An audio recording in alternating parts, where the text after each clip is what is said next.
నశించిపోలేదు. నీ ప్రేమ ఎన్నడు నన్ను విడువలేదు. నీ కృప కాచుట వలన జీవిస్తున్నాను. నీ ప్రేమకు సాటి లేదు. నీ కృప కాచుట వలన జీవిస్తున్నాను. నీ ప్రేమకు సాటి లేదు.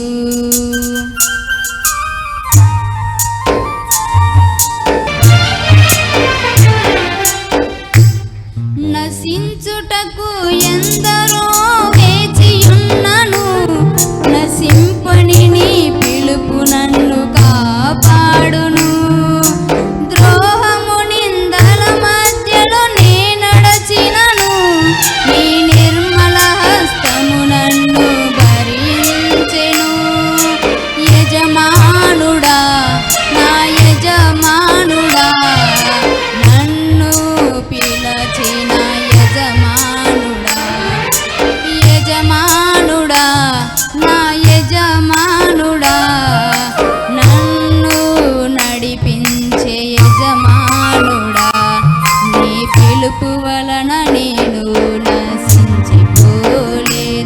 నీ ప్రేమ ఎన్నడు నన్ను విడువలేదు. నీ కృప కాచుట వలన జీవిస్తున్నాను. నీ ప్రేమకు సాటి లేదు. నీ కృప కాచుట వలన జీవిస్తున్నాను. నీ ప్రేమకు సాటి లేదు.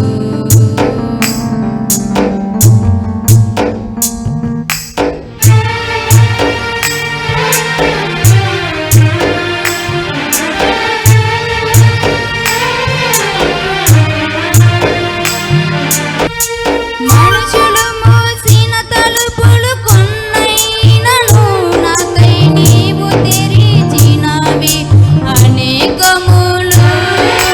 మనవేదనతో నిన్ను విడచినను. నన్ను వెంటాడి నీ సేవను చేసి తిని.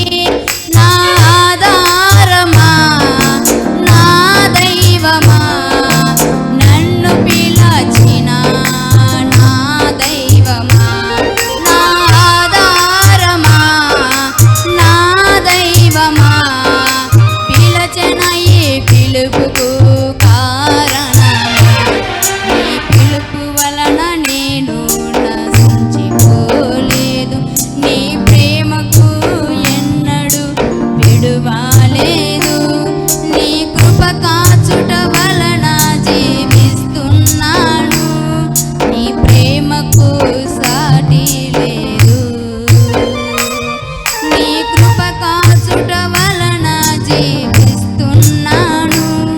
నీ ప్రేమకు సాటి లేదు. దేవుని నామానికి మహిమ ఘనత ప్రభావములు కలుగునుగాక. హల్లెలూయా. అందరూ బాగున్నారా? మరొకసారి మీతో మాట్లాడడానికి దేవుడు నాకు ఇచ్చిన గొప్ప అవకాశాన్ని బట్టి ఎంతగానో దేవుణ్ణి మహింపరుస్తూ ఉన్నాను. మరి ఈరోజు ఈ కార్యక్రమాన్ని స్పాన్సర్ చేసినటువంటి వారు భారతి గారు. దేవుడు వారి కుటుంబాన్ని దీవించి ఆశీర్వదించునుగాక. ఆమేన్. మరి ఈ సమయంలో దేవుడు మన కొరకు సిద్ధపరిచిన వాక్యాన్ని కొద్ది నిమిషాలు మనం ధ్యానం చేసుకుందాం. పరిశుద్ధ గ్రంథము నుండి కీర్తన గ్రంథము 103వ అధ్యాయము 15వ వచనం. నరుని ఆయువు గడ్డి వలెనున్నది, అడవి పువ్వు పూయినట్లు వాడు పూయును. హల్లెలూయా. దేవునికి మహిమ కలుగునుగాక. చిన్న ప్రార్థన చేసుకుందాం వాక్య నిమిత్తమై ప్రార్థన. మా ప్రియమైన యేసు నీకు వందనాలు, స్తోత్రాలు తండ్రి. ఇదిగో ఈ సమయం నిలబడి నీ మాటలు నేను ప్రకటిస్తూ ఉంటుండగా నేను మాట్లాడితే కార్యము జరగదు ప్రభా. నీవే నన్ను మరుగుపరిచి నీ బిడ్డలకు ఏదైతే అవసరం ఉందో అది నీవే నా ద్వారా మాట్లాడమని వేడుకుంటూ అతి శ్రేష్టమైన యేసుక్రీస్తు నామములో ప్రార్థిస్తున్నాను తండ్రి. ఆమేన్, ఆమేన్, ఆమేన్. ప్రియమైన దేవుని వారలారా, ఈ రాత్రే మనం చనిపోతే, ఈరోజు మన అంశం, ఈరోజు రాత్రే మనము చనిపోతే.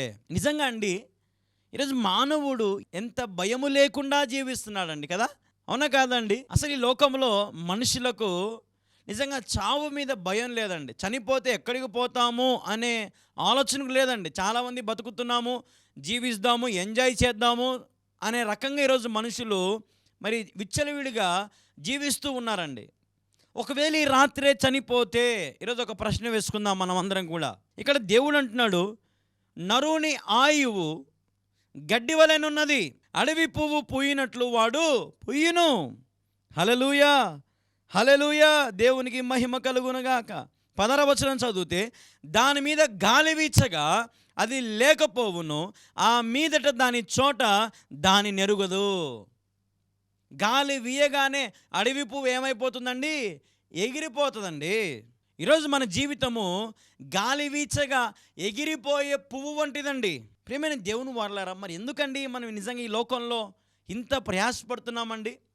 ఎంత సంపాదిస్తున్నాము, ఆస్తులు కూడబెడుతున్నాం, అంతస్తులు కూడబెడుతున్నాం, పిల్లల పేరు మీద పాలసీలు చేయిస్తూ ఉన్నాం, పోస్ట్ ఆఫీసులో కడుతూ ఉన్నాం కదా, వెలగల వస్తువులు, వెలగల బంగారు చీరలు, మంచి మంచి గృహాలు, మంచి మంచి కార్లు, బండ్లు కదా.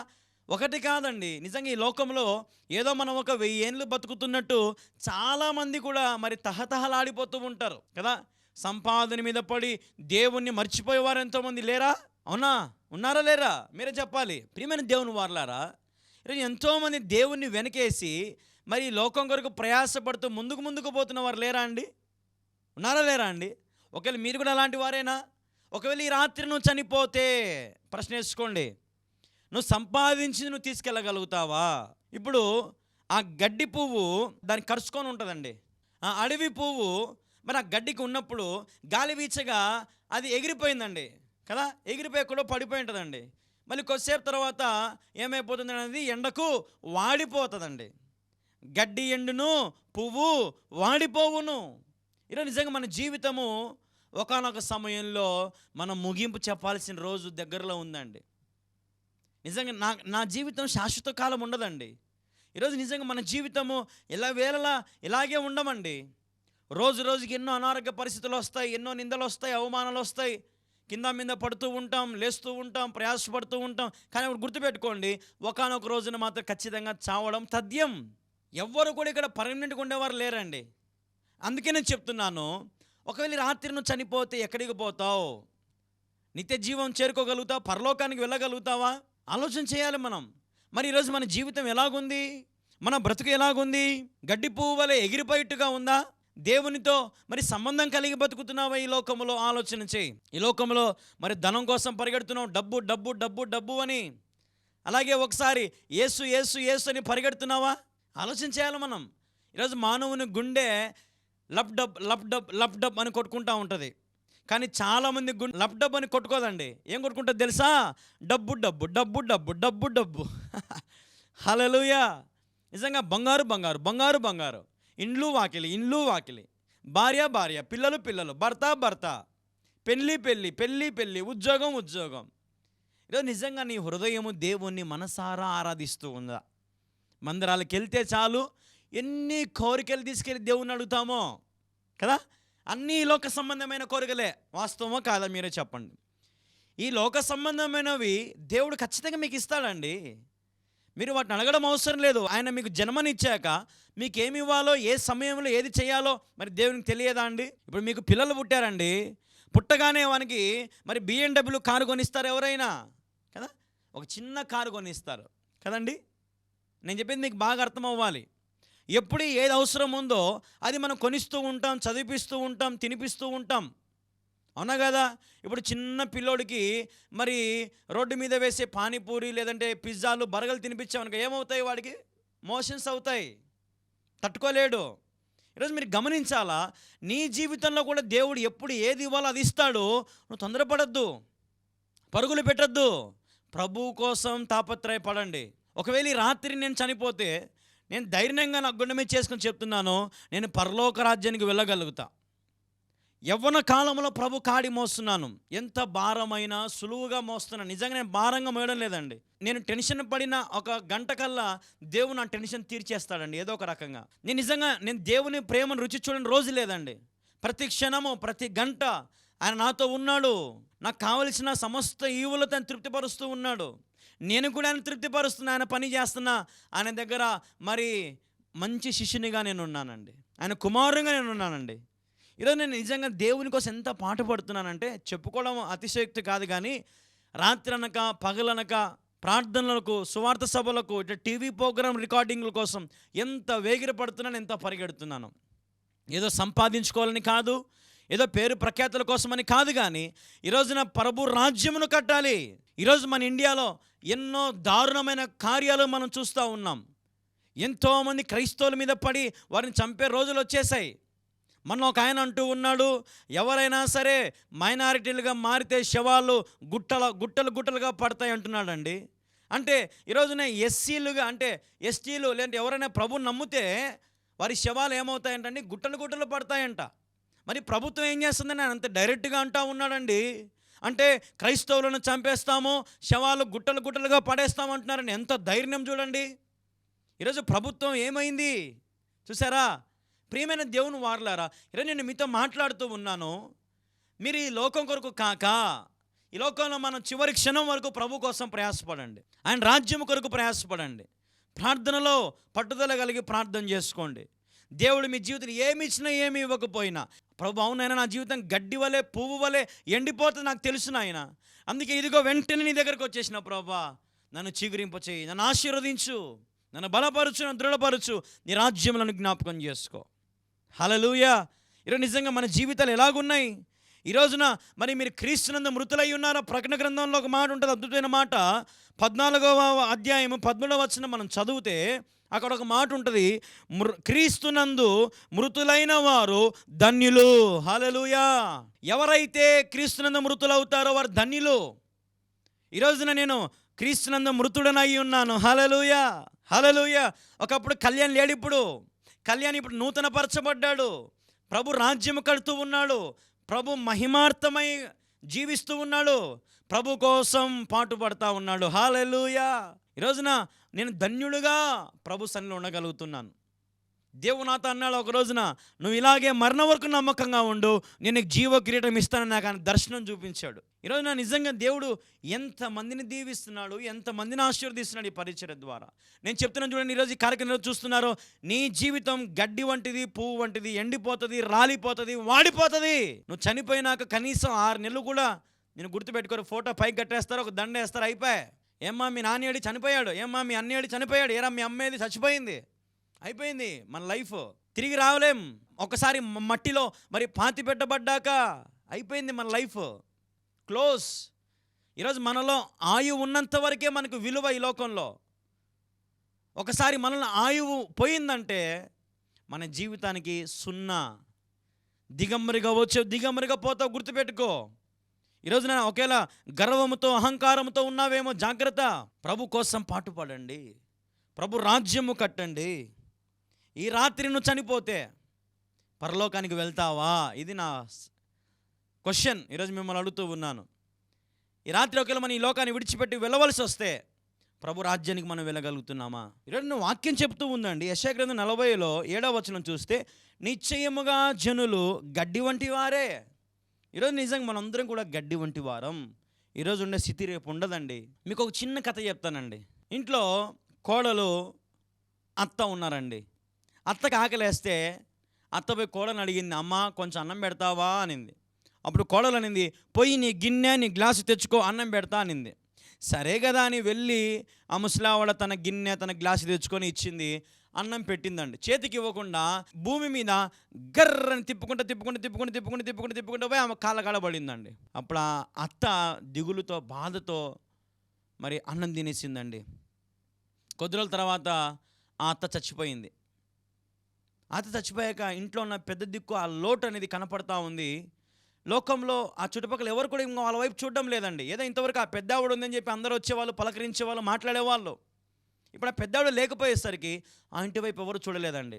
సరే కొద్ది కాలం తర్వాత మరి ఈమె కూడా కోడలు వచ్చింది, ఈమె కూడా ముసిళ్ళు అయిపోయింది. అరే కొడక, నీ భార్య చాలా మంచిదిరా, నన్ను ఎంత బాగా చూసుకుంటుందో అని మరి పెళ్ళైనప్పటి నుంచి పొగిడేది. కొద్ది కాలం అయిన తర్వాత మొత్తానికి అది ఇద్దరు గొడవ పడింది. అత్త నువ్వు అంటే నాకు సరిపోదు, నువ్వు పోయి అటు పక్కన ఉండు. సరేలేమ్మా అని వెళ్ళి పక్కన రూమ్లో ఉంది. అన్నం కోసం వచ్చిందంట. అమ్మ కోడల అన్నం పెడతావా, నీ ప్లేటు నీ గ్లాసు తెచ్చుకో పెడతా అనిందంట. సరే అని తెచ్చుకునిందంట. అన్నము కూర పప్పు అన్నీ వేసేసింది. ఈమె కూడా ఈ కోడలు ప్లేట్ గిర్ర తిప్పేసిందంట. అప్పుడు బలి పెరిగిందంట. ఒకప్పుడు మరి నా అత్తకి ఇట్టే పెట్టాను, ఇప్పుడు నాకు కూడా ఇదే గతి పట్టింది. చూసారా? ఈరోజు అట్లా ఉండకూడదు. మనం ఈ లోకంలో అందరం కలిసిమెలిసి ఉండాలి. ఈరోజు మనం ఏదో ఒక రోజు అంతరించిపోయే వాళ్ళమేనండి. ఈ లోకంలో ఏది శాశ్వతం కాదండి. ఒకరినొకరు ప్రేమించుకోండి, సమాధానం కలిగి ఉండండి. గొడవలు, కొట్లాటలు, కోర్టులు, కేసులు ఇవన్నీ మనకు తగవండి. క్రైస్తవులకి సమాధానకరంగా మనం ఉండాలి, నెమ్మదిగా ఉండాలి, ప్రార్థనాపూర్వకంగా ఉండాలి. ఏదైనా సరే, ఏ సమస్య వచ్చిందా ప్రార్థన చేయి, ప్రభు నీకు సహాయం చేస్తాడు. ఈరోజు ఈ లోకంలో మనకు ఒక చెంప కొడితే ఇంకొక చెంప చూపారని బైబిల్లో ఉందండి. మహాత్మా గాంధీ గారు కూడా మరి బైబిల్లో నుంచి ఈ కొటేషన్ తీసుకున్నారండి. ఒక చెంప మీద కొడితే ఇంకొక చెంప చూపించాలి. ఈరోజు నేను దేవుడు చెప్తున్నాడు అది. అంత దీనత్వం, అంత తగ్గింపు స్వభావం నీలో ఉందా? ఎవరిని ఒక మాట అంటే నువ్వు పట్టించుకోకుండా మౌనంగా వెళ్ళిపోతున్నావా? కొంతమంది అయితే వారిని కొట్టేంతవరకు వదిలిపెట్టరు. కొంతమంది క్రైస్తవులు ఏరా నన్నే అంటావా? చేతిలో మళ్ళీ బైబిల్ ఉంటుందండి.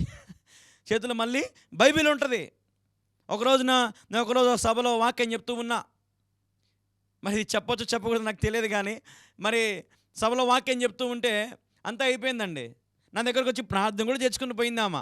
అటు పక్కకు పోగానే ఒక పిల్లోడితో నాకు భాష మాట్లాడుతూ ఉంది, తప్పు భాష అంతా. అప్పుడు వాడు కూడా ఒక బూత్ అన్నాడు టక్కున. అనేసరికి బైబిల్ పట్టుకొని ఆమె చేతిలో పచ్చి బూతులు తిట్టుకుంటాం అనే వెంటబడతా ఉందండి. చేతిలో బైబిల్ ఉంది, భయం కూడా లేదు. పాస్టర్ అయితే ప్రార్థన చేసుకునే భయం లేదు. ఇంతవరకు దేవుని సలహా చప్పట్లు కొట్టినానే అనే భయం కూడా లేదు. వాక్యం విననే భయం కూడా లేదు. ఈరోజు నిజంగా ఎందుకండి భక్తి ఇట్లాంటి వాళ్ళు, దొంగ భక్తి అంతా. ఈరోజు ఇటువంటి దొంగ భక్తులందరూ కూడా ఒకానొక రోజు తేలిపోయే రోజు రాబోతా ఉంది, దేవుని తీర్పు దినమున. జాగ్రత్తగా ఉండండి దయచేసి. మృతులైన వారు ధన్యులని వాక్యంలో ఉంది. క్రీస్తునందు మృతులవై ఉన్నావా? నేను చచ్చిన వాడి వలె ఉన్నాను. హల్లెలూయా. నాలో గర్వం లేదు, అహంకారం లేదు, పగ లేదు, ప్రతీకారం లేవు, బూతులు లేవు, వ్యసనాలు లేవు, అలవాట్లు లేవు, ఏమీ లేవు నాలో. నేను చచ్చిన వాడిని. శవానికి ఏమైనా ఉంటాయా? ఏముండవు. శవానికి గిచ్చినా కూడా అరసం కూడా అరసదు. అది అరుసదా? ఏం అరసదు. పచ్చి బూతులు తిట్టినామనుకో శవం దగ్గర. కొంతమంది భర్త చచ్చిపోతే భార్యలు ఏడుస్తూ ఉంటారు, ఓరే నీ దుంపదగా ఇప్పుడే చచ్చిపోయినావు కదరా నాయనా. వాడు ఏమైనా లేస్తాడా? లేయడు కదా. ఈరోజు మీరు గమనించాలి అదే. ఈరోజు మనం కూడా ఈ లోకంలో చనిపోయిన వారి వలె మనం ఉండాలి. ఎన్ని ఆటుపోట్లు వచ్చినా, ఎన్ని నిందలు వచ్చినా, ఎన్ని అవమానాలు వచ్చినా ప్రభు మీద ఆధారపడి ప్రార్థన చేయి. విజయము నీదే. హల్లెలూయా, హల్లెలూయా. ఈ రాత్రి నువ్వు చనిపోతే రేపు ప్రభు రాజ్యానికి వెళ్ళగలగాలి. ఈ లోకంలో ఉన్నావనుకో పొరపాటున నువ్వు దేవుని రాజ్యానికి వెళ్ళలేవు, వాడిపోతావు గడ్డి వలె, పువ్వు వలె. ఆలోచన చేసుకో. ప్రభు రాజ్యంలోకి చేర్చబడాలంటే ఈరోజున క్రీస్తునందు నీవు మృతులై ఉండాలి. అప్పుడే నా దేవుడు నేను బహుగా ఆశీర్వదిస్తాడు, దీవిస్తాడు. దేవుడి కొద్ది మాటలను దీవించి ఆశీర్వదించును గాక. ఆమేన్. మరి సమయంలో చివరి ప్రార్థన చేసుకుందాం. ప్రార్థన. ప్రభువా నీకు వందనాలు, ఇంతవరకు నీ వాక్యాన్ని ప్రకటించే ధన్యత, నీ మాటలు చెప్పే ధన్యత నువ్వు నాకు ఇచ్చింది, నీకు వందనాలు. ఎందరైతే విన్నారో వారిని దీవించని, ఆశీర్వదించని, ఫలభరితంగా చేయమని వేడుకుంటూ అతి శ్రేష్టమైన యేసుక్రీస్తు నామములో ప్రార్థించి స్తుతించి అడిగి వేడుకొనుచున్నాను తండ్రి. Amen, amen. Praise the lord. అందరికీ వందనాలు. దయచేసి గమనించండి, ఎంతో భారంగా పరిచర్య జరుగుతూ ఉంది. మరి రేపటి దినం ఈ కార్యక్రమం రావాలంటే మీరు చూడడం మాత్రమే కాక ఇచ్చేవారిగా ఉండడం నేర్చుకోండి. దయచేసి ఇచ్చేవారిగా ఉండండి. మరి ఏ ఛానళ్ళలో చూస్తున్నారో మరి దయచేసి అమ్మ, అయ్యా మీకు 2 చేతులు జోడించి చెప్తున్నాను, దేవుని సేవకు సహకరించండి. సత్యం ఎక్కడుంటే అక్కడ మీరు ఉండాలి. సత్యానికి మీరు సహకరించండి. ఇంతకాలం మీరు గొప్ప గొప్ప వాళ్ళకి మీరు సహాయం చేసే ఉంటారు. అమ్మా, సత్యం ఉన్న చోట మీరు నిలబడి సహకరించి చూడండి. ఆ ప్రతిఫలం ఎలాగుంటుందో మీకు తెలుస్తుంది. ఆ గొప్ప కార్యాలు మీరు రుచి చూడగలుగుతారు. కాబట్టి జ్ఞాపకం చేసుకోండి. దేవుని మంద నిర్మాణం జరుగుతూ ఉంది. స్లాబ్ కోసం మిమ్మల్ని అడుగుతూ ఉన్నాను, సహకరించండి. అలాగే మరి మంద నిర్మాణం కూడా జరుగుతూ ఉంది. అమ్మ దయచేసి సహకరించండి. అలాగే టీవీ పరిచర్య కోసం కూడా సహకరించండి. అలాగే మనకు సువార్తకు ఒక వ్యాన్ కావాలి. అమ్మ మీకు చెప్తూనే ఉన్నాను 3-4 రోజుల నుంచి. దయచేసి ఎవరో ఒకరు, దేవుడు ఇద్దరితో మాట్లాడుతూ ఉన్నాడు, ఆ ఇద్దరు మీరేనేమో ముందుకొచ్చి మరి ఈ యొక్క వ్యాన్ కోసం కూడా సహకరించాలని ప్రభు పెట్టి మనవి చేస్తూ ఉన్నాను. అలాగే మరి సౌండ్ సిస్టమ్ కూడా కావాలి. మరి ముందుకు రండి. దేవుడు మిమ్మల్ని బహుగా ఆశీర్వదిస్తాడు, దీవిస్తాడు, బలపరుస్తాడు. చివరిలో మీకు మంద నిర్మాణం అంతా చూపిస్తారు చూడండి. మరి ఈ జనవరి, ఫిబ్రవరి, మార్చిలో ఏమేం పనులు చేశామో అన్నీ కూడా మీకు చివరిలో చూపిస్తారు. మొత్తం చూడండి. దేవుడు ఎట్లాగా దీవిస్తూ వచ్చాడు, ఈ పరిచయం ఎట్లాగా ఆశీర్వదిస్తూ ఎలాగ పనులు జరిగిస్తూ వస్తున్నాడు చూడండి. ఇంకా మీరు ప్రేరేపించబడి ముందుకు రండి. మీరు పంపించే ప్రతి కానుక నమ్మకంగా ప్రభు సన్నిధిలో వాడబడుతూ ఉంది, టీవీ పరిచర్యకు వాడబడుతూ ఉంది. కాబట్టి మీరందరూ కూడా ప్రేరేపించబడండి. ప్రాముఖ్యంగా మనకు సువార్తకు ఒక వ్యాన్ కావాలి. అలాగే మరి స్లాబ్ కూడా మనకు కావాలి. అలాగే మరి సౌండ్ సిస్టమ్ కూడా మనకు కావాలి. ప్రార్థనలు పెట్టండి, సహకరించండి. అందరూ తలా కొంచెం 1000 కొట్టినా 2000 కొట్టినా మన అవసరాలను తీరిపోతాయి. కాబట్టి ముందుకు రండి, ఆలోచించండి. దేవుడు మీకు ప్రేరేపించినట్లయితే మీ వంతుగా మీ బాధ్యత తీసుకుని, అది 1000 అవని, 2000 అవని, 5000 అవని, 10,000 అవని, 1,00,000 అవని, ఎంతైనా అవని, దేవుడు ఒకవేళ మిమ్మల్ని దీవించినట్లయితే మరి మీ కృతజ్ఞత కలిగి మరి ఈ పరిచర్యకు సహకరించాలని ప్రభుపేట మనవి చేస్తూ ఉన్నాను. ఈ పరిచర్య ద్వారా మీరు బలపరచబడుతున్నారని ఆశపడుతూ ఉన్నాను, దీవించబడుతున్నారని ఆశపడుతూ ఉన్నాను. సూటిగా ఉన్నట్టుగా నేను మాట్లాడుతూ ఉన్నాను. ఒకవేళ ఎవరికైనా ఈ వాక్యాలు గుచ్చుకుంటున్నాయేమో మీరు సరి చేసుకోండి. దేవుడు బహుగా మిమ్మల్ని ఆశీర్వదిస్తాడు, బహుగా మిమ్మల్ని దీవిస్తాడు. ఒకవేళ మీకు ఏమైనా ప్రార్థన అవసరాలు ఉంటే ఈ నెంబర్కి ఫోన్ చేయండి, నేనే మీతో మాట్లాడతాను, మీకోసం నేను ప్రార్థన చేస్తాను. అలాగే ఇదే మా ఫోన్పే నెంబర్ కూడా, ఏటూరి గంగమ్మ అని పేరు వస్తుంది, గుర్తుపెట్టుకోండి. ఈ పేరుకు, ఈ నెంబర్కి మీరు ఫోన్పే చేయండి. తద్వారా ఆ కానుక నేరుగా మరి నాకు చేరుతుంది. జ్ఞాపకం చేసుకుని అందరికీ వందనాలు. Praise the Lord. మళ్ళీ రేపు ఇదే సమయానికి ఇదే ఛానల్లో మనం కలుసుకుందాం. అంతవరకు దేవుని మహాకృప మీ అందరికీ తోడుగా ఉండును గాక. Amen. Praise the lord. May God bless you all.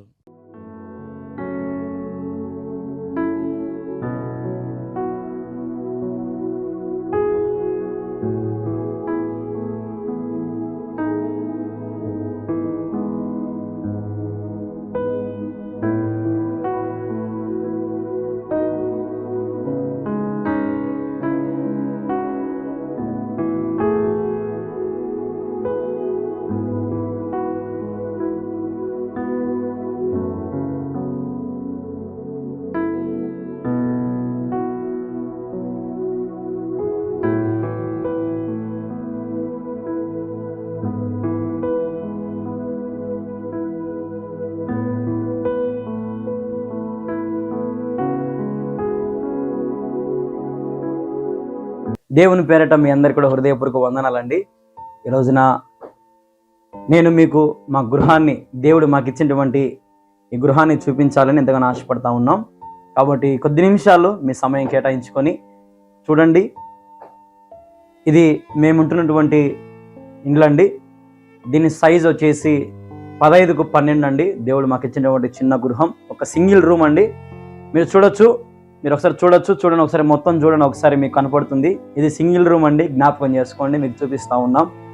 ఇక్కడ మా క్లాత్స్ అని, మా బట్టలని ఇక్కడ పెట్టుకుంటాము. ఇక్కడ పాస్టమ్మ గారి బట్టలు, మరి మా పాప బట్టలు పెట్టుకుంటామండి. పాప నిద్రపోతూ ఉంది. ఇది ఎవరైనా వచ్చినప్పుడు, ఏదైనా సేవకులు వచ్చినప్పుడు, అంటే ఎవరైనా విశ్వాసాలు ఇక్కడ కూర్చుంటాము. నైట్ పూట ఇదేనండి మాకు బెడ్. ఈ పరుపుని మేము ఇలాగా వేసుకుంటామని, ఇట్లా ఓపెన్ చేసుకుని ఇలా వేసుకుంటాము. మళ్ళీ ఉదయం లేవగానే దీన్ని మళ్ళీ క్లోజ్ చేసుకుంటాము. ఇక్కడ మా బెడ్షీట్స్ అని పెట్టుకుంటామండి. దేవుడు మాకు ఇచ్చినటువంటి చిన్న ఇల్లు అండి. ఇది ఒకే ఒక రూమ్ అండి, సింగిల్ రూము, చిన్న ఫ్రిడ్జ్ అండి. ఈ టేబుల్ వచ్చేసండి ఎప్పుడైనా ఎడిటింగ్ చేసుకోవడానికి, అందుకని ఈ టేబుల్ అట్లా దానికి వాడతామండి. అలాగే ఇది మా చిన్న వంట రూమ్ కదండి, మీరు చూస్తూ ఉన్నారు. చూడండి, రండి ఒకసారి, రండి చూడండి, మీరు కూడా చూడండి. ఇది చిన్న రూమ్ అండి, 3x4 అండి, చిన్న రూము. ఇన్ని మా సరుకులు, మా గ్యాస్ స్టవ్, అలాగే మా వంట సామాన్లన్నీ, మా పాత్రలు కూడా చూడండి ఒకసారి. దేవుని కృపను బట్టి చిన్న ఇల్లు అండి, దేవుడు మాకు ఇచ్చినటువంటి గృహం అండి. ఒకసారి మీరు బయటికి కూడా వస్తే, ఇది చూస్తున్నారు కదండి మా ఇల్లు అండి, చిన్న ఇల్లు. దేవుడు మాకు ఇచ్చిన గృహం అండి, చిన్న ఇల్లు. ఇప్పుడు మీరు చూస్తూ ఉన్నారు దేవుని ఆలయము నిర్మాణం కూడా మీకు చూపిస్తాను. చూడండి ఒకసారి, దేవుని ఆలయం నిర్మాణం చూపిస్తాను. అతి గొప్ప మందిరం, దేవుని కృపను బట్టి నిర్మించబడతా ఉంది. మేము ఉండే ఇల్లు చిన్నది కావచ్చు, కానీ దేవుడు మాకు ఇచ్చినటువంటి మందిరం చూడండి ఒకసారి. దాదాపుగా 700 మంది కూర్చోవచ్చు అండి ఈ మందిరంలో. 600 నుంచి 700 మంది వరకు కూర్చోవచ్చు ఈ మందిరంలో. దేవుని మహాకృపను బట్టి కన్స్ట్రక్షన్ జరుగుతూ ఉంది. ప్రస్తుతానికైతే 1 సంవత్సరం నుంచి ఆగిపోయిందండి. మీరు చూడొచ్చు, గోడలు కూడా కొన్ని క్రాక్స్ వస్తూ ఉన్నాయి, గోడలు క్రాక్స్ వస్తూ ఉన్నాయి, అంటే గోడలు చీలుతూ ఉన్నాయి. పిల్లర్స్కి కడ్డీలు చిలుం పట్టిపోతూ ఉన్నాయి, చిలుం పడుతూ ఉన్నాయి కడ్డీలకు కదండి. చూసారు కదండి, మందిరం గొప్ప మందిరం అండి, ఆగిపోయింది. ఆర్థికంగా చాలా నలిగిపోతూ ఉన్నాం, ఇబ్బందులు పడుతూ ఉన్నాం. తిన్నీకి ఒక్కొక్కసారి ఉండకపోవచ్చు. కానీ ఎందుకు మీకు ఇప్పుడు మా హోమ్ టూరు, ఈ మందిరం ఎందుకు చూపిస్తున్నామంటే, దేవుడు మా మీద ఉంచిన బాధ్యతను మీరు కూడా పంచుకుంటారన్న ఆశతో, దేవుని ఆలయ నిర్మాణానికి మీరు ముందుకు వస్తారన్న ఆశతో మీకు చూపిస్తూ ఉన్నాం. మీకు బాగా గమనించారు లేదో, ఇది చిన్న ఇల్లు అండి మాది. దేవుని ఆలయం కొరకు 25 సెంట్ల స్థలం నా తల్లి గర్భంలో ఉన్నప్పుడే నా తండ్రి 25 సెంట్ల స్థలం కొన్నప్పుడు దేవుడు నన్ను ఈరోజు నీ గ్రామానికి సేవ చేయడానికి పంపించాడు. మీరు గమనించినట్లయితే ఇదంతా కూడా మీకు మా గృహం కూడా చూపించాము, మా కష్టాలు చూపించాము, మా ఇబ్బందులు చూపించాము. ఎన్నోసార్లు ప్రయాసపడి నీకున్నా లేకపోయినా బాధల్లో, కష్టాల్లో మోకాళ్ళని ప్రార్థన చేస్తున్న స్థలం ఇదే. ప్రార్థన ఆలకించి దేవుడు ఈ నూతన మందిరం నిర్మించడానికి దేవుడు ఎంతగానో సహాయం చేస్తూ వస్తూ ఉన్నారు. దాదాపు సంవత్సరం అయింది మందిర నిర్మాణం ఆగిపోయి, మీరు చూస్తూ ఉన్నారు స్క్రీన్ మీద. కాబట్టి మీరు కూడా దేవుని ఆలయం కొరకు మీరు ముందుకు వస్తారని ఎంతగానో ఆశపడతా ఉన్నాం. దేవుని ఆలయంలో మీరు కూడా బాధ్యతగా తీసుకోండి. ఈ వీడియో ఎందరైతే వీక్షిస్తున్నారో ప్రతి ఒక్కరు కూడా దయచేసి మీరు ముందుకు రావాలని ప్రభు పేరట మనవి చేస్తూ ఉన్నాం. ప్రభు సన్నిధిలో మిమ్మల్ని బట్టి ప్రభుని మహింపరుస్తూ ఉన్నాను. దాని తర్వాత మీరు చూడొచ్చు, మరి పిల్లర్స్ వాళ్ళు వేసి వెళ్ళిపోయాక మరి ఆ రీతిగా మీరు చూస్తున్నట్లుగా అలా ఉండింది. అయితే కొద్ది రోజుల తర్వాత ఇసుక ఒక 40 ట్రాక్టర్లు ఇసుక తొలించాం లోపలికి, ఇంకా పూర్తిగా రోడ్డు లెవెల్కి హైట్ లేపడం జరిగింది. తర్వాత మరి స్లాబ్కు సంబంధించిన పిల్లర్లు భూమి మీద నుంచి పైకి ఈ పనిని పూర్తి చేశారు, పిల్లర్లను ముగించారు. మీరు చూస్తున్నట్లుగా మరి బాక్సులు కట్టడం నుంచి కడ్డీలంతా కూడా మరి వాళ్ళే చేసి పూర్తి చేసి మరి ముగించుకున్నారు. మీరు గమనించినట్లుగా ప్రారంభం నుంచి 5 సంవత్సరాలు దగ్గర అవుతా ఉంది. ఎంతోమంది వచ్చి కష్టపడుతూ దేవుని పనిని చేస్తూ వచ్చారు. మీరు చూసి అదో చూడండి, దేవుని మందిరం అంతా కూడా ఇప్పుడు ఆ రీతిగా ప్రస్తుతానికైతే ఇలాగుంది. మరి ఇసుక దోలించడం జరిగింది, పిల్లర్లు పైకి లేపడం జరిగింది. ఇప్పుడు మీరు చేయాల్సిన పని ఏంటంటే స్లాబ్ కొరకు ప్రార్థన చేయండి. స్లాబ్ కూడా సంసిద్ధంగా చేసి పెట్టే మొత్తం కూడా మరి మనకు కంకర కావాలి, ఇసుక కావాలి, కడ్డీలు కావాలి, అలాగే రేక్ సెంటరింగ్ కూడా కావాలి. కాబట్టి దాదాపుగా మొత్తం కూడా ఒక 20 లక్షల రూపాయల దాకా పని ఉంది మనకు. అలాగే ప్లాస్టింగ్ కానీ, కరెంటు సంబంధించినవి కానీ, మరి ఫ్లోరింగ్ కానీ, A to Z ఇంకా పనులన్నీ కూడా ఉన్నాయి. మరి మీరు వీటి గురించి ప్రత్యేకంగా ప్రార్థనలు పెట్టండి. ఇప్పటికే చాలామంది 500, 1000, 2000, 5000, 10,000 పంపిస్తూ ఉన్నారు. మరి మీరు కూడా మీ కుటుంబం తరపున మీరు ఏదైనా సరే ప్రభువుకు సమర్పించుకోవడానికి ముందుకు రండి. దేవుడు ఒకవేళ మీకు ప్రేరేపిస్తే మీ కుటుంబం తరపున మీరు సహకరించాలని ప్రభు పేరిట మనవి చేస్తున్నాము. ప్రత్యేకంగా మనవి చేస్తున్నాను. మీ కుటుంబ ప్రార్థనలో ఈ మందిరాన్ని జ్ఞాపకం చేసుకోండి. కడప జిల్లా ప్రొద్దుటూరు మండలం కల్లూరు గ్రామంలో అతి పెద్ద మందిరము, దాదాపు 1000 మంది కూర్చోదగిన పెద్ద మందిరం నిర్మించబడతా ఉంది. స్లాబ్ గురించి మిమ్మల్ని అడుగుతా ఉన్నాం. స్లాబ్ కోసం ప్రార్థన చేయండి. దేవుడు కృప చూపించినట్లుగా ప్రార్థన చేయండి. మీకు ఒకవేళ దేవుడు మీకు ప్రేరేపిస్తే మీ గుప్పిలు విప్పండి. శ్రేష్టమైన కానుకలను మీరు పంపించి దేవుని మందిరం నిర్మాణానికి స్లాబ్కు మీరు సహకరించండి. ఇంతకుముందు ఎప్పుడు కూడా అడగక ముందే మరి కొంతమంది సహకరిస్తూ ఉండేవాళ్ళు, కానీ దేవుని దయ వల్ల మరి ఇంతవరకు ఈ మందిరాన్ని మనం నడిపించుకోగలిగాము. పని జరిగింది. ఎక్కడ కూడా ఏవి కూడా డిస్టర్బెన్స్ అవ్వకుండా దేవుడు తన సహాయం చేస్తూ వచ్చాడు. మరి ఈ పనిని కూడా దేవుని చిత్తమైతే క్రిస్మస్ కల్లా మరి పూర్తి చేసుకోవాలని ఆశపడతా ఉన్నాం. కాబట్టి దేవుడు మీకు ప్రేరేపిస్తే ఆలస్యం చేయకుండా, అది 500 అయినా, 1000 అయినా, 2000 అయినా, 5000 అయినా, 10,000 అయినా, దేవుడు మీకు ఎంత ప్రేరేపిస్తే అంత దయచేసి వెనకడుగు వేయకుండా మీకు తోచిన కాడికి, దేవుడు మీకు ప్రేరేపించిన కాడికి సమర్పించండి, సహాయం చేయండి. దేవుని మందిర నిర్మాణంలో మీరు కూడా పాలు భాగస్థులు అవ్వాలని ప్రభు పేరిట మరి మీ అందరికి కూడా మనవి చేస్తూ ఉన్నాం. ప్రేమతో మీ కళ్యాణ్ బాబు. బ్యాంకు డీటెయిల్స్ కూడా మీకు స్క్రీన్ మీద పెడతా ఉన్నాం, గమనించుకోండి. మరి మీరు పంపించండి. ఇప్పటికే చాలామంది పంపిస్తూ ఉన్నారు. అందరిని బట్టి హృదయపూర్వక వందనాలు. మరి మీరు కూడా మీ కుటుంబం తరపున దేవుడు మీకు ఎంత ప్రేరేపిస్తే అంత పంపించి సహాయం చేయాలని, సహకరించాలని ప్రభు పేరిట మీ అందరికి మనవి చేస్తున్నాం. దేవుడు మిమ్మల్ని బహుగా దీవించి ఆశీర్వదించును గాక.